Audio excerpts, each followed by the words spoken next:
a lot of value in this. Yeah, Hey definitely. everybody, this is Off the Cuff with T and me. We have been chatting here, just getting a little warm up, trying to figure out the direction that we're gonna go this morning. Tanya and I were actually attending a workshop last night with a group of incredibly powerful women, and the subject of resistance was really kind of the main focus of the evening, really. So Tanya and I are talking about our own resistance in our own lives and how that shows up and self-sabotage and, well, I don't really have enough time or I don't really feel like doing things. These are also forms of resistance. Mhm. Yeah, well, I mean, ultimately they're considerations, right? Yeah, But they definitely show up in the form of resistance because initially the offer comes in yeah. and it's like, well, I really want to do that, but it's too much time. I don't know that I can take something else on. Oh, that's a lot of money. Where am I going to pull that from? How is this going to work, right? Uh, and and then sitting in the resistance instead of just going, yeah, no, that's not it, and walking away. Sitting in it and being curious about it and asking questions. Okay, so what is that really about? Mhm. Yeah, so we have this really amazing mutual friend who has decided to offer a 3-month program of support for really, really amazing, incredible people. And it's something that she's just kind of getting the idea out there. And she says, how do you feel about this ongoing support for a period of 3 months? And it would look like, a weekly meeting, and every week it would be bi-weekly would switch, so you kind of have a bit of a different agenda for each of those meetings. You get a monthly session, a coaching session with her, and it's a 3-month program to kind of, this is almost like where the rubber hits the road. We make commitments, we set goals, and then we have a team of people that we're accountable to say, hey, yeah, I did it or I didn't do it. Mhm. I personally really thrive in an environment where I get to say, this is my goal, and I'm telling a group of people. I am a lot more inclined, as Tanya said to me earlier, to get that done because I want to save that face. Like, I'm going to show up and say, I did it. I hate showing up saying, I didn't do it. I don't like that slime feeling. It's gross. Yeah, it is a gross feeling. And I wonder what drives that, right? Like, so what is it about human behavior that says that I can do this for someone else? Yeah. Both of these people strangers, right? Like, Yeah. I don't know them. I don't really have a lot invested at this point in time. They're lovely and wonderful and powerful and everything else in their own right, and also going in that forward direction. But what is it that answers the call between me doing it myself and committing to myself and then following through with the commitment? And we talked a little bit last night about being witnessed, Yeah. right? And so currently we're witnessing each other. Hmm. And when someone is watching this, they'll be witnessing us, right? Yeah. And then maybe they'll be witnessing themselves in reaction to what we're saying. So if I can become the witness, if it can become the witness and watch my thoughts instead of be them, right? And then get curious about them. Okay, so here's this program. My considerations are time and money. And energy, really. I mean, Yeah, absolutely. all three of those, that trio. Usual culprits, right? That's usually people's considerations. And then when people get bigger than their considerations, because I've had this happen many times, I get bigger than my considerations and it's a go. It's a When go. initially it's like, oh, okay, hang on a second, whoa. But the FOMO piece for me is such a big piece. It's like, oh, well, my friends are going to be there. Hang on a second. I don't want to miss out on that because then I'm going to hear all these wonderful things and I'm going to be feeling like, well, I was in resistance and I didn't get to do that. And human behavior is so fascinating to me because I know that we're not alone in this, Yeah. right? Yeah. I know that we're not the only two people on the planet sitting here going, well, I have resistance to something or considerations for these things, time, Yeah. money, and energy. Well, and when the price comes out, it's like, okay, if I were to break that down and actually take the number of hours that I would normally pay for this coach, Mhm, I'm getting a super deal because it also includes that monthly intention setting workshop. Like, it's all these things. But mhm, initially that, oh, the mhm, money. mhm, Oh, see, now we got to put our skin on the table here and mhm, say, how important is this to us? Are we willing to put our money where our mouth is? And yeah, going back to what you say, Tanya, about why can't I make that commitment to myself in the same level that I can make that to a group of people? What is that about? I've put myself in situations countless times as an individual making decisions, and I'm good. I mhm, can do it for a period of time, when I'm accountable to a group of people, I tend to do it longer. Mhm. Or bigger or better or stronger in some way, right? Like I'm What? thinking back to how many advancements I've done. And I usually would do one a year just to tune up, right? And really, like you said, rubber hits the road, things happen. And that's only a 6-week program, right? So there's there's definitely some momentum there, um but it almost feels too fast sometimes, right? But the end product, the byproduct of all of that is these accomplishments Yeah. that I've been meaning to do or saying that I would do or intending to do, that all of a sudden are getting completed. And there's something about completion Yes. really electrifying, right? It's like, yes, I did that. Yeah. Now, here's the thing, right? So being a comedian, I'm going to do stand up. When I do stand up to myself and rehearsing, it's not the same as being witnessed. Oh. Yesterday when I was in my class, my comedy class, and I was being witnessed by everybody, there's something that happens there. And I Mhm. think that it can cross over to many other things, right? That's just one thing. But that idea of being witnessed in my sorrow gives me something, right? In my classroom setting, in school, when we're sharing so intimately and vulnerably, there is something about witnessing others in their pain and their sorrow, their grief, whatever is coming up for them, and being witnessed. There is something about that is juicy for me. And I think that, it goes back to humans are meant to be intrinsically connected. Mhm. And we're tribal if we go back far enough, right? Mhm. And the tribal thing is the support of many people in the community that are rooting for you to win. Exactly. And that, I think that is the difference between taking something on as an individual and then versus a group. Yeah. Because if you're really surrounded by people who want as much for you as you want for you, there is this momentum that just it grows faster and stronger than it could with one, Yeah. right? They speak about providence, right? When one Yes. fully commits, providence will too. Like it really is a thing. And I had to look up what providence means, but that it's when I'm fully committed, the universe conspires to support me. Yeah. True. Always. Yeah. And when I'm sitting in resistance to anything, I'm actually resisting the flow, Mm. right? That can occur in those situations. And I mean, it's interesting. Like I said, there was, I don't know, 15 or so people on the screen last night. And I would say most people had resistance in the offering, right? And it's not that it wasn't a great offering. It wasn't that, but those considerations. And instead of just leaving, holding those considerations, I spoke to them, right? Because I Yes. think that speaking to these things gives them less power, right? And then I don't go to bed like this. What am I going to do? I go to bed more curious. I lay down my head and go, okay, so I'm solution focused at this point in time instead of the resistant focused. Well, I remember one of the participants last night, they opened up early in the session stating that they weren't feeling like they were really fitting in with their peers. They Mm. had done such a tremendous amount of growth and expansion, and it wasn't feeling like it was feeling like the people around them didn't really know them anymore. And I know I've kind of experienced what I think this person was referring to. And then when the offering came out, that person's first response was, I don't have time for this. Mm-hmm. But, here's a group of people who are going to honor this part of you who is expanding and who will support you in that further expansion. And so yeah, being able to kind of step out of whatever that is, not be the feelings, right? Mm-hmm. Mm-hmm. So I'd love for you to speak more to, instead of being those feelings, Mm-hmm. observing that. What is Well, I that? mean, we are the witness, right? It's sometimes hard to tell.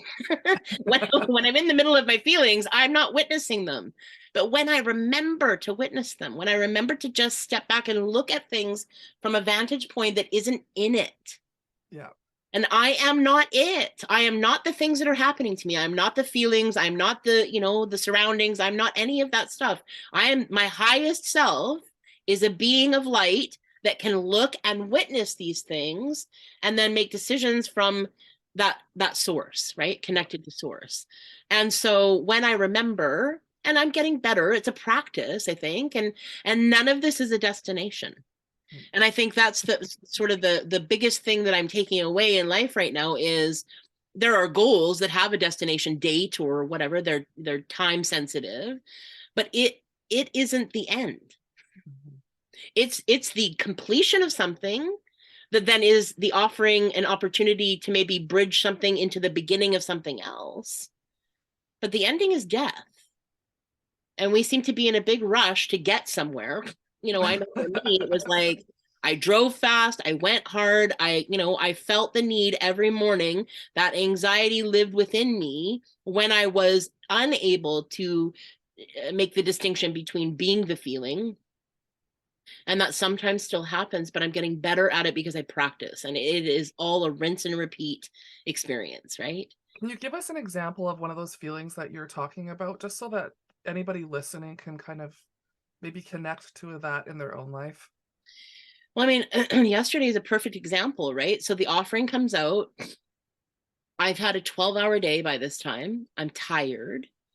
I just want to get off the computer, but I don't want to leave because I'm part of the group. So there's something about that for me, not wanting to leave until there's some completion or an ending in place. And I can see that it's imminent, but it's not happening yet. And it's so easy just to go, oh, I just want to get off the computer and and be that feeling and Grumpy just be pants. in that feeling. Yeah. And initially, that was my reaction. Like, I'm here, I'm smiling, but I'm not feeling very good about this. And I just want to leave so badly. And then I caught myself. And I was like, okay, so for the last hour and a half, we've just talked about resistance. This is resistance. Mm, Hmm. What does beautiful. it feel like to be resistant? Feels tight and restrictive, right? So I can feel this happening in my body, and I can notice that this reaction is something that's common. I've had this experience before, but now instead of being the tightness, okay, I'm able to go, okay, I'm going to release that and then just look at this. Okay, so Tanya, these are considerations, but it is resistance. What are you resisting? Why are you resisting it? Mhm. What's really going on underneath this feeling of, I don't want to miss out, and that's too expensive, and I don't have time for this, and Tuesdays don't work for me, right? All that resistance. And I could have easily slipped back into that response. And Mhm. when I'm that, I'm right. Mhm. And I'll be right all the way to no, or Yeah. all the way to yes, or all the way to nothing. Yeah. But Yeah. when I'm able to actually take a vantage point at and take a look at it, and really a compassionate curiosity, right? Okay, so what is it that's really going on for you that this Yes. caused a restriction in your body? Yeah. What's underneath that? And when I question that, the answers aren't immediate. Like, I don't have the solution in that moment. But what I do have is the ability to speak to it. So I then come on camera and I'm able to share, okay, so I think it's hilarious that we've just talked for an hour and a half about resistance. And even though I can see the value, even though I know this would be good for me, even though I have lots of things that make me want to say, hell yes, there's this resistance that showed up.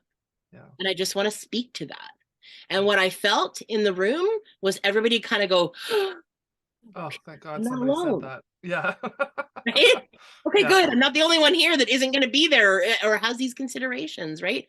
We're more alike as human beings than we realize, I believe. And when we're able to speak to those things, somebody else will resonate with that. There's Yeah. somebody somewhere that needs to hear our voices. Resistance is a great teacher. I last week I had come up against a couple of things around resistance in a bit of a different capacity. I have had a cracked tooth for about 10 years. Wow. And I really don't like the dentist. I had a really bad experience when I was 3. Mm, So anytime the dentist comes up, even if it's just a cleaning, I'm like, nope, yeah. not I'm gonna do good. that. Yeah. So I've been fighting this and fighting this, and it got to a point where literally I had pain going into my ear, in my face, down my neck, down my back. Oh, yeah, that's a big Yeah. deal. Oh yeah, no. So it was loud. It's like, how loud do you need me to get? So I did. I bit the bull by the horn, or whatever you want to say. And I put on my big girl panties and I went to the dentist, and they were able to actually fix the cracked tooth instead of having it pulled. So I still have all 34 of my teeth. That was another reason that I was resisting, because I was like, if they have to pull this tooth, then I'm going to have only 33 teeth. And I have all these like silly reasons. So I Yeah. go and I get this tooth fixed. Do you know? I don't even know how to describe the difference that I've been feeling in my neck and my back Mm. and that for 10 years, Mhm. for one little thing, I've been holding this pain. Like how now I look back and I'm like, well, this is crazy. I don't think Mhm. I'm ever going to be afraid of the dentist in the same way for the same reasons Right. again, Yeah. right? You have And evidence to support you that it can be different. well, and who does love the dentist? Honestly, I don't think that there's a bunch of people lining up for the dentist saying, "Yes, this is my favorite place to be." Those poor people that work at the dentist, they must have I don't know. I just like, I'm sorry, it's not you. I really like you as a person. I just don't like this process. Yeah. Uh And I mean, so that speaks to the fact that things that happen, when you were 3, that's like, half a century ago.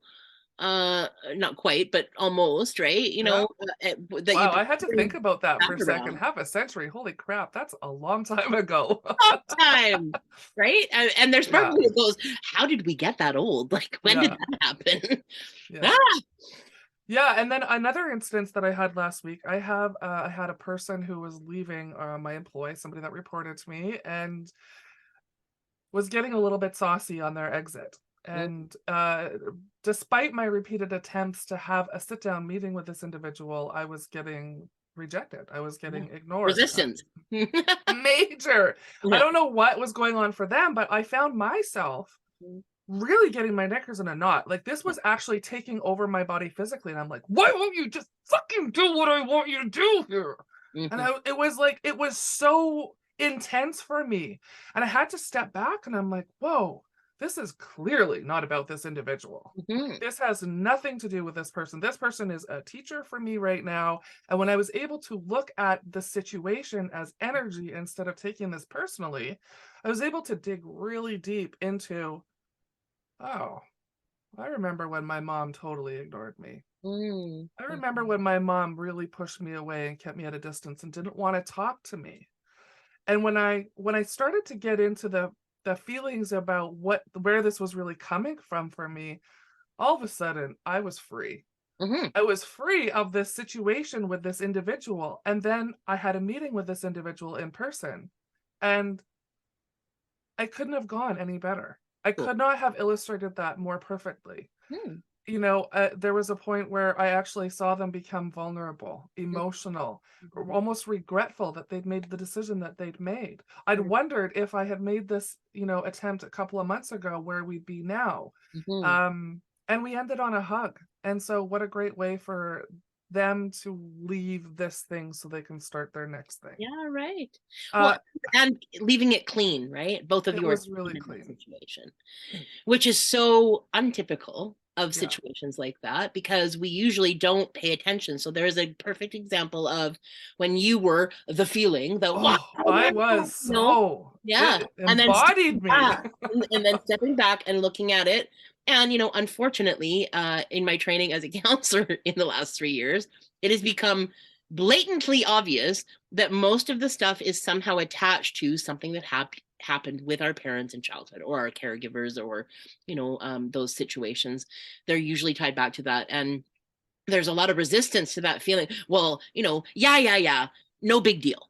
Yeah, no big deal. It's over. I've forgiven my parents, whatever the stuff is, Yeah, but it still lives in our body. does.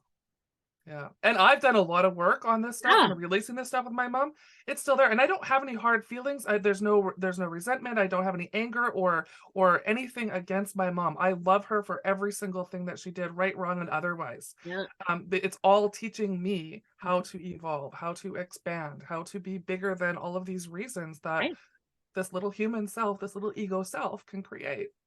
Yeah, absolutely. Well, and the remembering of our body has memory, right? Mm, And those things live. Those undone, unacknowledged feelings are somewhere swimming around in here, waiting to be acknowledged and processed and witnessed. I mm, mean, there's another circumstance where when in counseling, when I am witnessing someone and I say to them, can you feel me with you? There's mm. something about not going through that alone, uh, that the release is magnified. Yes. Like it becomes bigger Yeah. than the problem itself, right? And I don't think as human beings, we tend to spend a lot of time in that place of, digging into those places.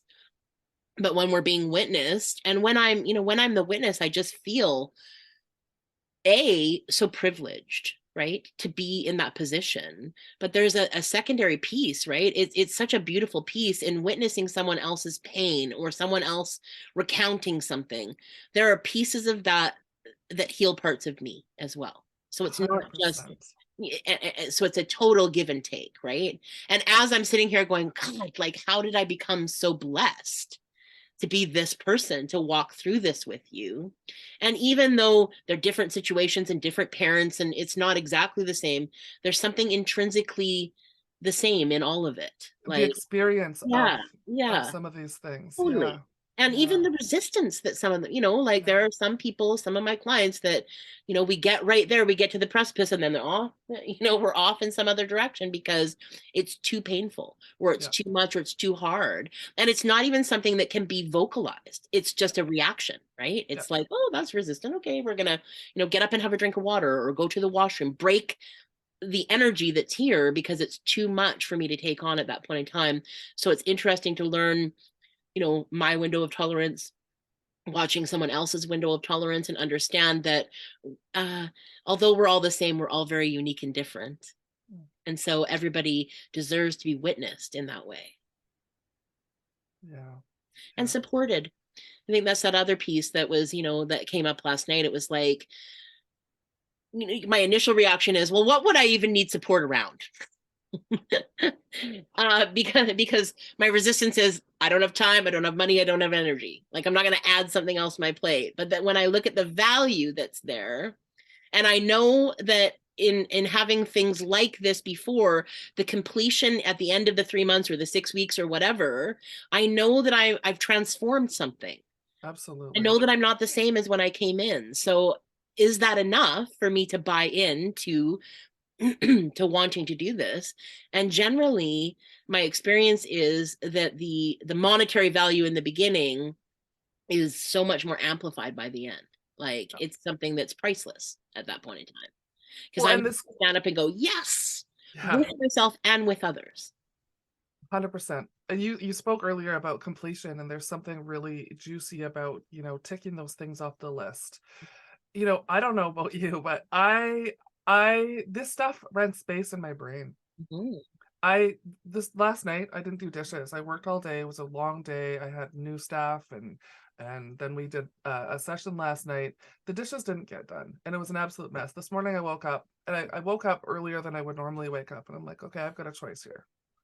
I can get up and do those dishes, because if I don't, I'm going to sit here with Tanya this morning and it's going to be renting space in my brain. It does. Even if it's just a small amount, it's this distracting. Every time I walk out into the kitchen, I'd be like, ugh. Ugh. And it brings me down. It takes me down a notch. That's a really small thing. I've got laundry. I'm really good at washing and drying laundry. Folding and putting away. Period. No, just the No? washing and drying. Just the Anyone else? washing and drying. And so I've got a laundry basket here of clean laundry. Instead of putting it away, it's just easier just to have it here. Well, it's not actually easier. That's just a lie I tell myself because I'm being lazy. If I actually do it, all of a sudden there's a whole bunch of space in my energy that can now be used in ways that are actually going to propel me forward. Well, I mean, they say, right, if and so many people have this, right? Anybody have a stack of books on your nightstand or somewhere in your bedroom or somewhere Oh my God. that you're intending to read, right? I have about this many. Right? But every time we walk past it, the message is, you haven't done that yet. Way to go. Like, those are the messages. And that Reinforcing. Yeah. reinforcing and the shame or guilt Oh that we God, haven't gone into that, shame. right? Like, oh, well, yeah, I've been meaning to do that. I've been meaning to clean that pile of stuff or organize my bills or organize, my closet, whatever the stuff is, right? And my experience is, when I start taking the time to actually commit to do those things, the purging is Oh, the purge. amazing, right? Like, see you out the door, which makes physical space in my physical space, right? Which also includes my mental space. because every time I walk past that thing that's not done, the laundry basket, whatever, I'm then going, oh, way to go. I'm a loser in some way, right? There's a buy-in for the fact that that isn't being done. There's shame, there's guilt, there's all kinds of feelings that come up. And instead of just actually doing it or getting up earlier or whatever, right? We have a tendency to walk around and just feel those feelings. But I did my dishes this morning as well. So I get it. My partner, My partner doesn't understand why it's so satisfying. Yeah. When the kitchen is clean. I'm like, but it's clean. It's amazing. It's just a good feeling. And it's an invitation to make more mess. Well, and for me, there's something about it that just, when I sit down to go to work at that point in time, I'm like, right, that it isn't something that I'm carrying around for the rest of the day. I don't have time and space for that when I'm working. It's so funny. I want to be fully present in my work, in my school, in my practicum with my clients. I want to be fully present. And when I'm disjointed or distracted, those things will show up in different ways, right? So it shows up as frustration, even as much as going and picking up the dog poop in the yard. Our neighbors are talking about selling their place, and I said, Jeff, we could really do them a good by making sure that we keep up with the dog do. I mean, it's those little things, and he's funny. My partner is really good at resistance. He's mastered this too. He thinks our yard well, in his words, it's a pile of shit. It's not easy to maneuver a lawnmower around. They've done some weird landscaping in the property, and we've just kind of just left it as it is. So he gets frustrated when he has to do this yard work. He gets mad. He spends time actually thinking about it, and it takes him like 2 weeks to actually do it.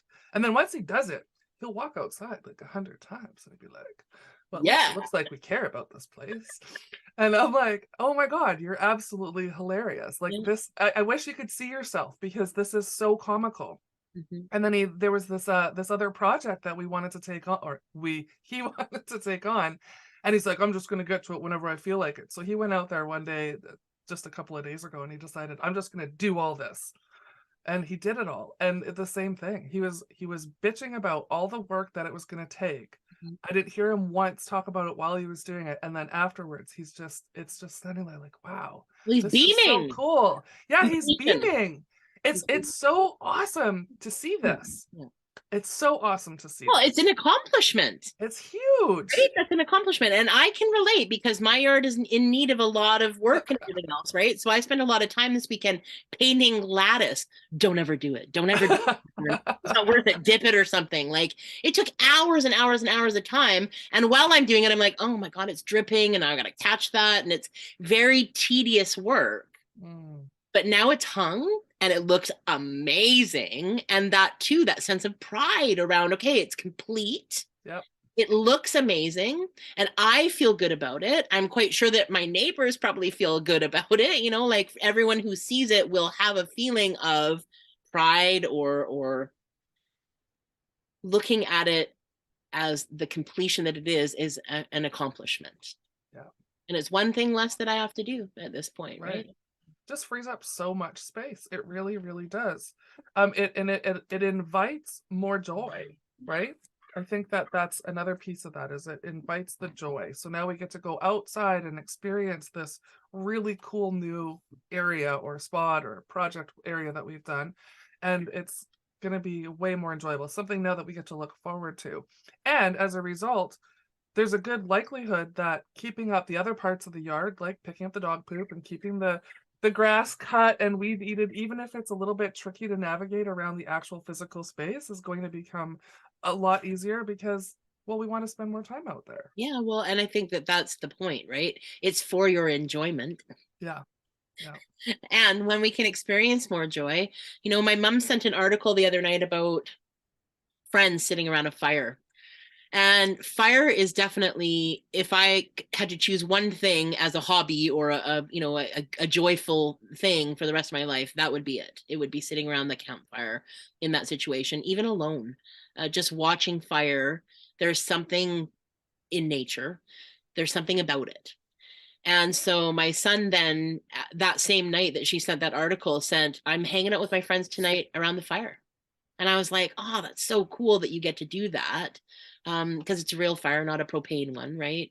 And there's something about that that's very, I think that goes back to tribal too, right? Yeah. The gathering around a fire, being together, being connected, feeling connected. So I thought that was beautiful, and I love that he gets to do that. And there was a tiny bit of envy because I'm like, oh, I can't have a fire in my yard. I really wish I was having a fire with my friends.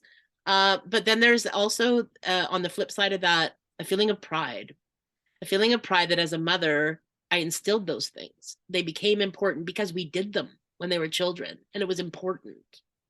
And it set a foundation. And at this point in time now, they create joy through connecting with friends in the backyard around a fire. So That's the so envy awesome. was fleeting, thankfully, Hmm. but the joy is everlasting, right? Watching that happen. And then yesterday, the serendipity that happened yesterday, right? So I'm at an appointment, and literally I finished my appointment, I'm on my way to comedy class, and my son walks through the door. I didn't know he was coming, so I got to hug him. I was like, oh my gosh, this is so great. Like, what a great connection. And both of us are sitting in the room weeping, and the lady's like, oh my gosh. But there was something magical about that, right? It wasn't intended, but it was just magical. And then fast forward, I go back for an appointment at the same place hours later, and now he's first, and he's walking out of his appointment as I'm walking in. So we get to hug each other again, Oh, unbeknownst to each other. And then last night, Carol and I experienced, when we did breakout rooms in this session that we did last night, all of a sudden, this person that's talking on the other side of the screen is literally me. And the person who put us in rooms together doesn't know us. So there'd be no way for that to happen. But every time that someone accounted for that, it was just magic. There was this visceral experience that happened in this connection that we had because there was so much serendipity and sameness and mhm. reflection. It was just amazing. When Yeah. this person's saying, I'm quite funny, I'm thinking, oh my God, you have no idea. I think that about Oh my myself gosh. too. So awesome. I experienced that same synchronicity with my as she was sharing with me. I was like, oh my gosh, like I can't wait to tell you how much we are alike. It was I pretty when she amazing. finished her 5 minutes, I just said ditto. Like ditto. Yeah. Literally everything you just said. There wasn't one piece of it that didn't resonate in some way with me. I was like, wow, that's so incredible. But and this is gold, right? So here's the thing: we walk around, we're judging machines. Like we Yeah. make 1,000 judgments a day, whatever, or choices a day. Like we judge everything we do, and how often we'll look at somebody and decide whether or not we'd like them without even talking to them. Mm-hmm. So we went into this group last night, and a lot of the people there I've never met before. The Same. person that I was in a breakout room, I'd never met before. And what I found was the more I talk to people, it's not just in this group, it's in every situation. When I actually open myself up and allow myself to share who I am with somebody, I find that the world is actually a pretty lovely place. And I fall in love with people all the time. And how often, especially through the last 3 years with this pandemic stuff, we have gotten away from this connection and conversation and dialogue and realizing how much in common we all really do have still.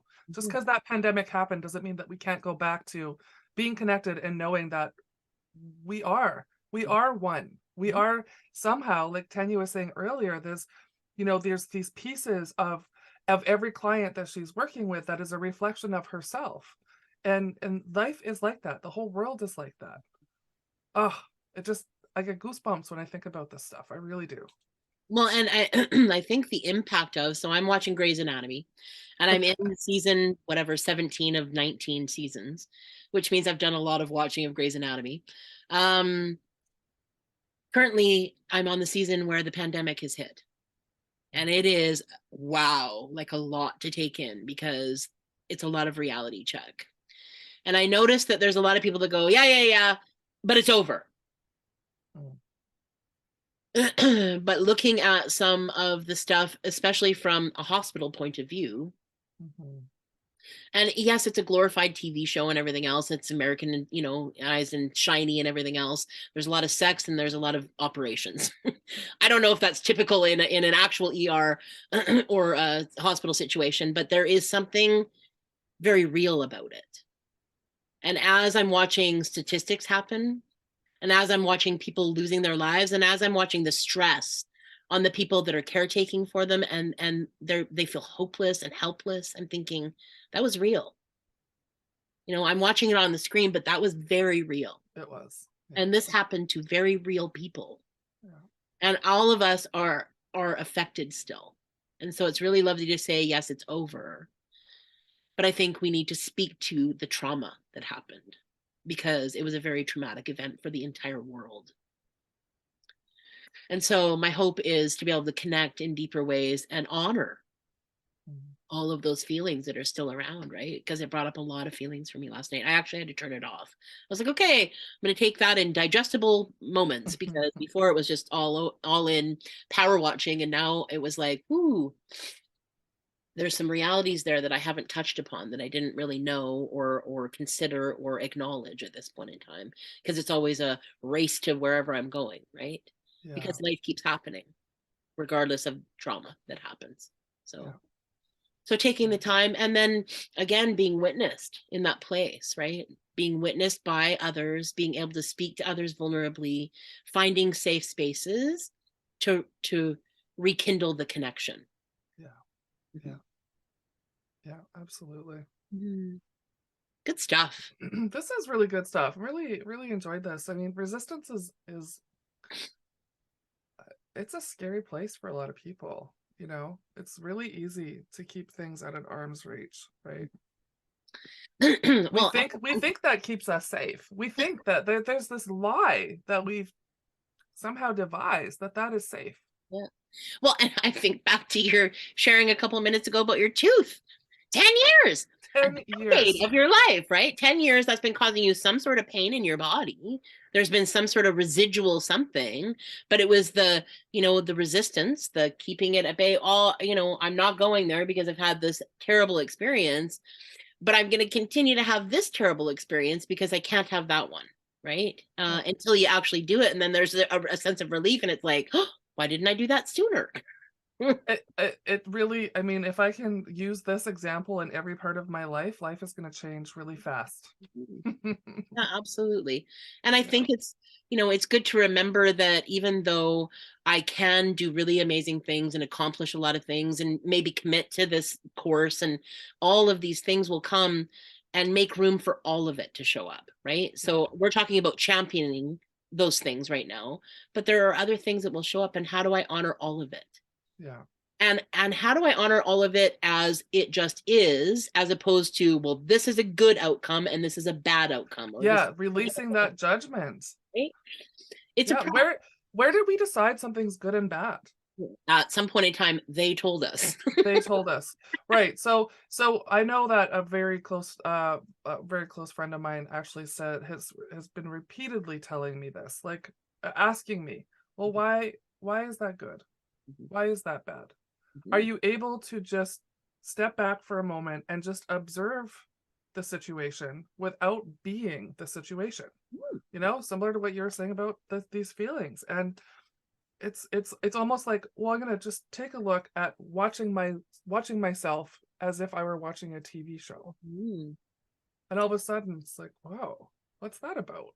And becoming more curious, not to judge and further put ourselves down or beat ourselves up, but like genuine curiosity. Where is this coming from in me? Wow, I never noticed that before. Celebrating this resistance, because resistance equals growth. This means that yay, like we should be excited when we are up against something that is causing us some kind of turmoil. This is exciting stuff, folks. That reminds me of it's so true. Yes, it is true. Well, that reminds me of Kim Nonis saying, you know, when I step in shit, I know there's diamonds underneath somewhere, right? Like if I'm able to reframe something that's happening to me that feels crappy or gross or weird or strange or whatever I want to label it, if I can have the wherewithal to have some distance from it, there's an opportunity. And what is that opportunity asking of me? Because quite often I think we think of, like, you know, car accidents or those kinds of things as negative or bad. And I think to myself, every time that anything bad, quote unquote, has happened to me, it has been an offering and an opportunity to change the trajectory that I was going, hell bent in that direction. And the universe is like, well, hang on a second, maybe you want to go this way. Right. And when I'm able to listen to it, how more often I can lean into that place of, oh, that's what's being asked of me right now. Mhm. Okay. And when I label it good, bad, negative, positive, whatever, I'm giving it a charge. Yes. You're Right. feeding it. Feeding it. And so if Mhm. I can keep the neutrality, and again, this comes back to practice, right? Yep. There's no destination here. It is literally a practice. And when I find myself in that place, then I can choose something different. Mhm. And it's Choice. I mean, that that choice is, I think, one of our biggest gifts as human beings. absolutely. Free will and choice, right? Yeah. They're powerful agents. And we And can even without free will, though, I mean, if you think about, oh gosh, what's the name of that? There's a prisoner of war who wrote a book. I can't even remember. It's blanking right now. And he said, they can do anything that they want to me, but they Nelson can't. Mandela. Was it Nelson Mandela? Maybe he did. There's somebody else that I'm thinking of, and for some reason it's just gone. But like, they can't crush my spirit. There's Yeah. nothing they can do. So this person made a choice in the face of all of the stuff that, as a prisoner of war, that he was succumbed to, still had a choice in every moment to just be, Mhm. to just fully envelop his spirit, to be the light that he was here to be. And how often we forget that it is just a choice. Mhm. We can change our minds that quick. And I remember Tanya many years ago, it was like, it can't be that easy. It just can't be that simple. But the truth is, it is. It really is. We Well, and just I have to think get out that of our own way. well, and so I'm speaking of a perfect example of resistance, right? Resistance of what Yeah. was happening and Yeah. wanting it to look different so badly that I was so angry, and everybody got a piece of that, right? Like, I mean, because I'm pretty powerful, so Yep. I'm told when I'm in Yeah. that state, it does affect other people. They absorb that thing, and so we're sitting in the car, and you said, well, here's the truth. At some point in time, you're going to change your mind. Now's good. And then you got out of the car and closed the door. And I was like, oh my God, how dare you say that to me, in that moment. But it's true. Because right after that, I was like, all right, you know what? Moving on to solution. Yeah. Because I've wasted enough time being angry Yeah. about the situation that I'm in complete resistance to the reality of the situation. Yeah. And when I changed my mind, the reality of the situation changed too. Go Yeah. figure. It's amazing. We're powerful creatures. Oh, this has just been such an absolute joy. I could think we could talk about this all day long. There's so many examples that I can pull from that I think that everybody would be able to relate to something. And we really appreciate you sharing your time with us today. If you have any questions or if you have any challenges for us about resistance that you think just can't be overcome, put it in the comments below. We'd love to hear them. We'd love to address them. We'd love to have you on our show. Let's talk about it. Yeah. This is Talk about it off the cuff and see what comes. totally. That's T. I'm me. I'm Yep. Carol. Enjoy your day. Thanks for stopping by. See you next time.